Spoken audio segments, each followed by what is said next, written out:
সুপ্রিয় ভিউয়ার্স, স্বাগত জানাচ্ছি নতুন আরেকটি ব্র্যান্ড নিউ ভিডিওতে।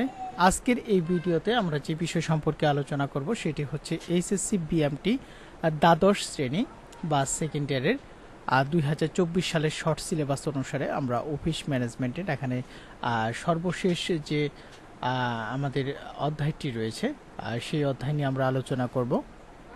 আর আপনারা যারা পুরাতন ক্লাসগুলো মিস করেছেন তারা এই ভিডিওর যে প্রথম কমেন্ট রয়েছে সেই প্রথম কমেন্টে থাকা লিঙ্কে ক্লিক করে আপনারা কিন্তু পুরাতন ক্লাসগুলো দেখে আসতে পারেন।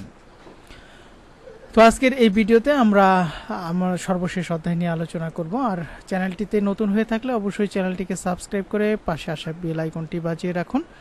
আর আপনারা যারা পুরাতন ক্লাসগুলো মিস করেছেন তাদের জন্য তো প্রথমেই বললাম, প্রথম কমেন্টে থাকা লিঙ্কে ক্লিক করে আপনারা পুরাতন ক্লাসগুলো দেখে আসতে পারেন। আর আপনাদের জন্য একটি সুবর্ণ সুযোগ রয়েছে, সেটি হচ্ছে আপনারা যারা এই তিনটি বিষয়ের উত্তর সহ সুপার সাজেশন নেবেন তাদের জন্য মাত্র 150 টাকা, আর যারা শুধুমাত্র অফিস ম্যানেজমেন্টের উত্তর সহ সুপার সাজেশনের পিডিএফ ফাইল নেবেন তাদের জন্য মাত্র 70 টাকা।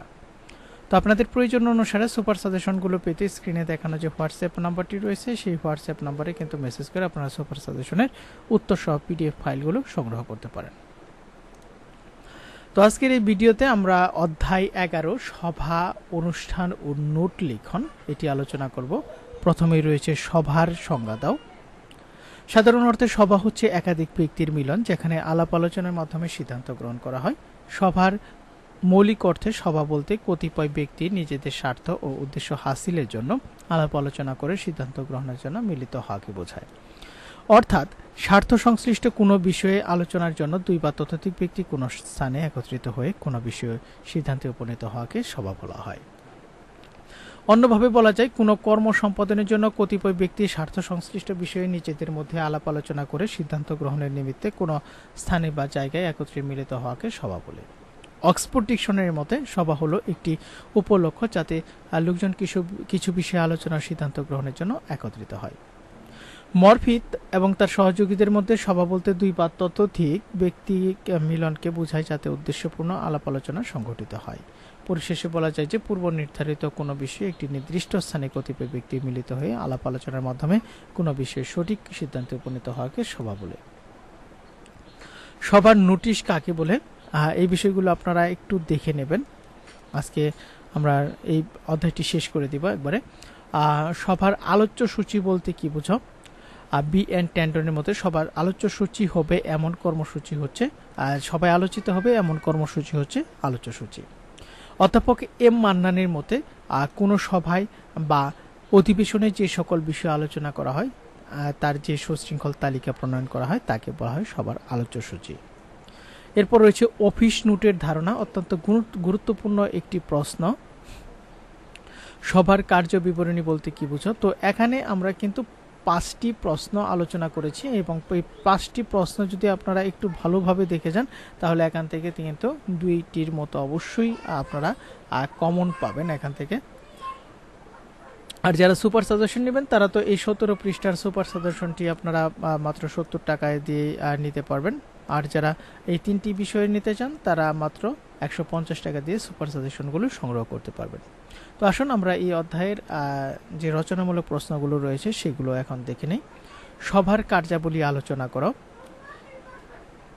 তো সভার কার্যাবলীর মধ্যে রয়েছে প্রথমে রয়েছে অবগত করানো, আমি শুধু পয়েন্টগুলো বলে যাব, আপনারা এগুলো ভিডিওটি পজ করে দেখে নেবেন। সমস্যা জানানো, সমস্যার সমাধান, সিদ্ধান্ত গ্রহণ, প্রামাণ্য দলিল, আইনগত বাধ্যবাধকতা, সভাপতি থাকবে, স্বাক্ষর গ্রহণ। এরপর রয়েছে সভার প্রকারভেদ বা শ্রেণী বিভাগ আলোচনা করো। রচনামূলক প্রশ্ন, অত্যন্ত গুরুত্বপূর্ণ এই প্রশ্নটি। সবার দুই বা ততোধিক ব্যক্তি স্বার্থ সংশ্লিষ্ট কোনো বিষয়ে আলোচনার জন্য একত্রিত হয়ে কোনো সিদ্ধান্তে উপনীত হওয়াকে সভা বলে। সভা বিভিন্ন দৃষ্টিকোণ থেকে বিভিন্ন প্রকার হতে পারে। নিচে সবার শ্রেণী বিভাগ দেখানো হলো। সভাকে 11টি ভাগে ভাগ করা যায়।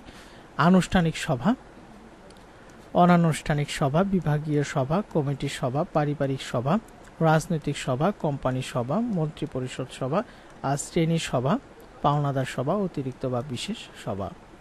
নিচে সবার শ্রেণী বিভাগ আলোচনা করা হলো। আনুষ্ঠানিক সভা, অনানুষ্ঠানিক সভা, এগুলো আপনারা এখান থেকে দেখে নেবেন বিস্তারিত অর্থগুলো। রাজনৈতিক সভা, কোম্পানি সভা, মন্ত্রিপরিষদ সভা, শ্রেণী সভা, পনদা সভা, অতিরিক্ত বিশেষ সভা। নোটিশের শর্তাবলী আলোচনা করো।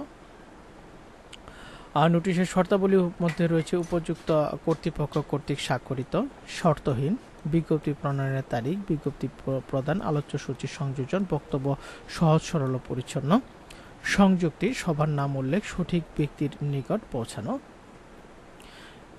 এখন আমরা দেখব সভার আলোচ্য সূচির একটি নমুনা দেখাও। সভার আলোচ্য সূচির নমুনাটি এখান থেকে প্রথমে আমরা সাকিন লিমিটেড ঢাকা, তারিখ লিখে দিব আমরা আগামী 2রা মে 2024 তারিখ। আপনারা এখানে আপনার পরীক্ষার্থীদের তারিখই লিখে দিবেন যদি এই ধরনের প্রশ্ন আসে।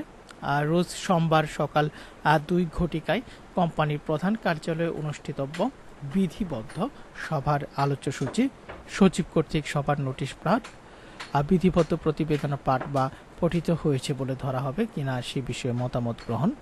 তো এইগুলো কিন্তু আবার লিখবেন না, এগুলো জাস্ট আমার চ্যানেলের জন্য।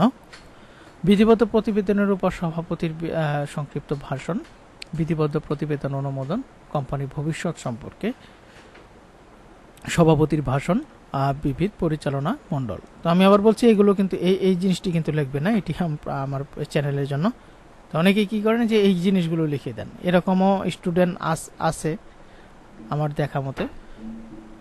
সবার কার্যবিবরণী লিখন পদ্ধতি আলোচনা করো। তারপর সবার কার্যবিবরণী নীতিমালা বা লিখন পদ্ধতি নিম্নে আলোচনা করা হলো। প্রথমেই রয়েছে সভার নাম, তারিখ ও সময়, স্থান, সভাপতি ও উপস্থিতি, আলোচ্য সূচি অনুসরণ, প্রস্তাব, অনুপস্থিতির সংখ্যা, অনুচ্ছেদ লেখা, সঠিক শব্দ প্রয়োগ, পরিসংখ্যান উপাত্ত, সভাপতির স্বাক্ষর। সবার আলোচ্য সূচি এবং কার্যবিবরণীর মধ্যে পার্থক্য লেখ। তো প্রথমেই রয়েছে সংজ্ঞাগত, সভায় আলোচিত হবে এমন সব বিষয়ের তালিকাকে আলোচ্য সূচি বলে, আর সভায় আলোচিত সিদ্ধান্তের বিবরণীকে কার্যবিবরণী বলে। বিষয়বস্তু, আলোচ্য সূচিতে সাধারণত সভায় আলোচিতব্য বিষয়বস্তু উল্লেখ থাকে, কার্যবিবরণীতে সভায় আলোচিত বিষয়বস্তু এবং উপস্থিত সিদ্ধান্তগুলো থাকে। এটি সবার পূর্ব পরিকল্পনা, এটি সবার অতীত বিষয় বা সারসংক্ষেপ। আলোচ্য সূচির নোটিশের অংশ, কার্যবিবরণী সভায় গৃহীত সিদ্ধান্তের সার সংক্ষেপ। আলোচ্য সূচি সবার প্রাথমিক স্তর, কার্যবিবরণী সবার চূড়ান্ত স্তর। এতে সদস্যগণ কর্তৃক অনুমোদনের প্রয়োজন হয় না, সবার সদস্যদের অনুমোদনের প্রয়োজন হয়। সবাই আলোচ্য সূচি সদস্যদের নামের প্রয়োজন হয় না, কার্যবিবরণীতে সবাই উপস্থিত সদস্যদের নাম লিখতে হয়। উপরোক্তভাবে আমরা সবার আলোচ্য সূচি ও কার্যবিবরণীর মধ্যে পার্থক্য আলোচনা করতে পারি। তো সুপ্রিয় ভিউয়ার্স, এই ছিল আজকের এই ভিডিওটি যারা এতক্ষণ ধৈর্য ধরে এবং কষ্ট করে দেখলেন তাদেরকে অসংখ্য ধন্যবাদ। সেই সাথে যারা সুপার সাজেশন নিতে চান তারা স্ক্রিনে দেখানো হোয়াটসঅ্যাপ নাম্বারে কিন্তু আপনারা মেসেজ করতে পারেন। তো সকলের পরীক্ষা ভালো হোক এই কামনায় আজকের মতো এখানে বিদায় নিচ্ছি। পরবর্তীতে দেখা হবে আমাদের নতুন বিষয় নিয়ে। সে পর্যন্ত সবাই ভালো থাকবেন, সুস্থ থাকবেন এবং আমাদের এইচএসসি বিএমটি ইউটিউব চ্যানেলটির সাথেই থাকবেন।